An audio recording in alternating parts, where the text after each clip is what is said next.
Olá, queridos alunos, tudo bem com vocês? Aqui quem fala é o professor Felipe. Então, estou aqui para gravar mais uma videoaula para vocês, para que vocês continuem compreendendo aí o conteúdo de biologia e a gente possa fazer aí da melhor maneira possível aí o aprendizado e que você possa aprender a minha matéria e passar na minha prova, obviamente, tá bom, gente? Então, vamos falar hoje sobre membrana plasmática. Então, espero que você assista o vídeo e que você entenda. Vai ser um vídeo bem rápido para não te cansar. Então, vamos lá. Então, você aí que está no primeiro ano do ensino médio, você que é meu aluno, então hoje nós vamos falar um pouquinho sobre membrana plasmática.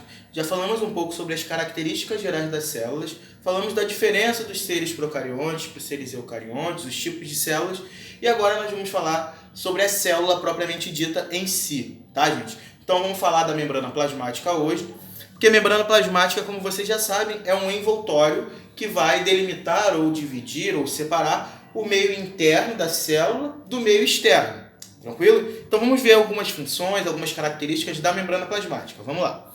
O que nós já sabemos é que a membrana plasmática ela é comum a todos os tipos de célula. Então todas as células vão ter membrana plasmática.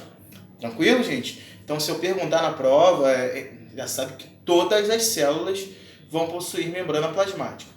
O que a gente pode falar da membrana plasmática além disso? A membrana plasmática, ela é o que? Ela seleciona o que entra e sai da célula e ela tem uma permeabilidade seletiva. E é isso que vai dizer aqui no modelo mosaico fluido. O modelo mosaico fluido foi proposto por Nicholson e Singer, e aí ele tem algumas características. Então vamos lá, vamos ver o que mostra aqui essas características. A membrana plasmática é formada por duas camadas, ou seja, é bicamada de fosfolipídios. Então aqui você tem duas camadas, uma bicamada de fosfolipídios. No meio da bicamada lipídica há proteínas específicas inseridas parcial ou transversalmente, tá, gente? Então, na constituição básica da membrana plasmática que eu tenho? Proteína e uma bicamada de fosfolipídios. Você pode observar aqui na imagem que eu coloquei para vocês. Ó, essas partezinhas aqui, né, são as proteínas. E aqui nós temos as bicamadas de fosfolipídios. Tá, gente? Então, essa é a constituição básica da membrana plasmática. Essas proteínas têm a função de deixar entrar ou sair substâncias. Tá? Então, é graças a ela que entram e saem substâncias da sua célula. E aí, como nós falamos, né, o modelo mosaico fluido explica essa permeabilidade seletiva da membrana plasmática. Então, as proteínas inseridas na membrana não são fixas, podem deslizar ao longo do plano da membrana. Isso confere à membrana plasmática outra característica importante, a de que a porção lipídica é fluida. Como as proteínas distribuem-se em mosaico na membrana, surgiu um modelo de estudo chamado mosaico fluido que eu acabei de explicar para vocês. Então, por causa dessas proteínas, a membrana plasmática possui permeabilidade seletiva.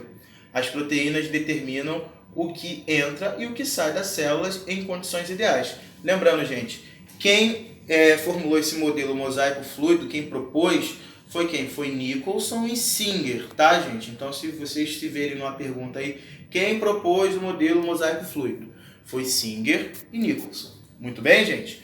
Muito tranquilo de entender. As proteínas elas vão ter diferentes funções, até porque existem vários tipos de proteína. Nós temos as proteínas que facilitam o transporte de substâncias entre as células, não é isso?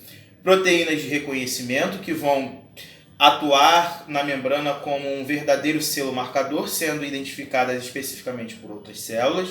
As proteínas de transporte, que vão desempenhar um papel muito importante aí nos transportes das substâncias. E aí nós temos alguns tipos de transporte.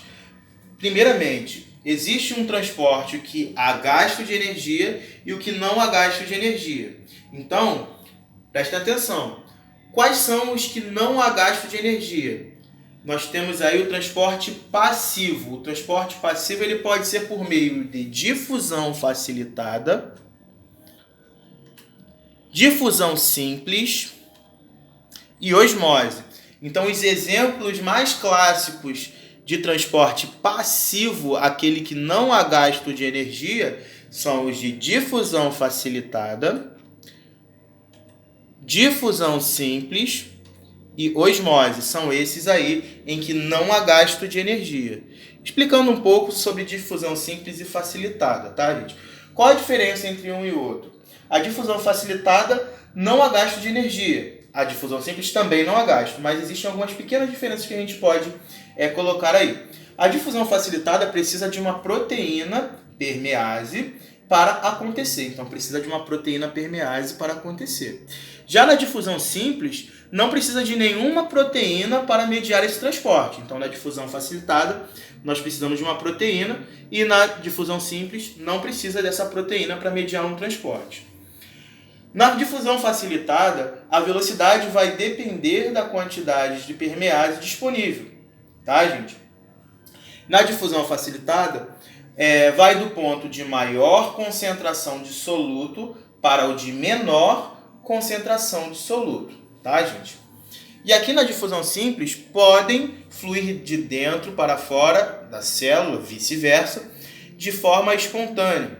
E vai também do ponto de maior concentração de soluto para o de menor concentração de soluto, tá, gente? Então, as difusões sempre vão do ponto de maior concentração de soluto para o de menor concentração de soluto, tá, gente? É como se você estivesse num show. Por exemplo, quando você vai querer ir no show lá, para vocês entenderem por que nesses dois tipos de transporte não há gasto de energia, que é um transporte passivo.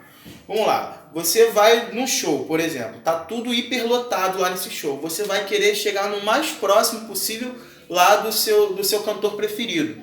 Então você vai ter um gasto de energia muito grande para chegar nesse cantor. É a mesma. Agora eu te pergunto, aqui ó, para o de menor concentração. Então aqui está vazio. Então você vai no show vazio, mas o teu ídolo tá ali, né? Aí você vai lá, você vai ter o mesmo gasto de energia para chegar no teu ídolo quando o show está vazio, ou você vai ter um gasto de energia menor ou maior quando o show estiver muito cheio?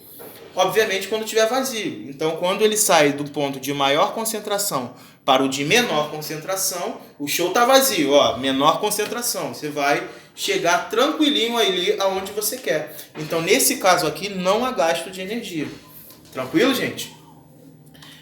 E nós temos também a osmose como um outro tipo de transporte passivo. O que é a osmose? É a passagem de água através da membrana, tá, gente? Então, é a modalidade de transporte passivo na qual o solvente é transportado por meio de maior concentração para o de menor concentração. Do mesmo processo, só que aqui é passagem de água através da membrana. E nós temos os transportes ativos, tá, gente? O que é o transporte ativo? O transporte ativo é aquele em que há gasto de energia, tá, gente? Quais são os exemplos que nós temos de transporte ativo? Nós temos o principal exemplo de transporte ativo, a bomba de sódio e potássio, tá, gente?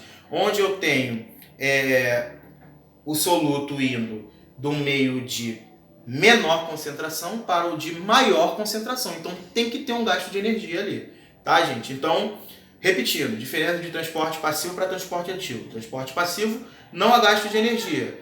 Transporte ativo, há gasto de energia. Exemplo de transporte passivo: difusão simples, difusão facilitada e osmose. Exemplo de transporte ativo: bomba de sódio e potássio. Tranquilo, pessoal? Então é isso, a nossa aulinha de hoje sobre membrana plasmática é isso. Assim, eu falei um bem básico aí para vocês possam entender. Quando a gente estiver presente aí, né, pessoalmente, aí, a gente, todo mundo reunido aí na sala de aula, eu com certeza vou passar muito mais coisa, mas isso aí é para facilitar o teu entendimento e que você aprenda um pouquinho aí mais sobre as células, tá bom? Então, peço que vocês assistam o vídeo, façam os exercícios que eu vou passar para vocês. Então, tenham um grande estudo aí, um bom estudo, estudem bastante, façam exercício. Um forte abraço e até o próximo vídeo.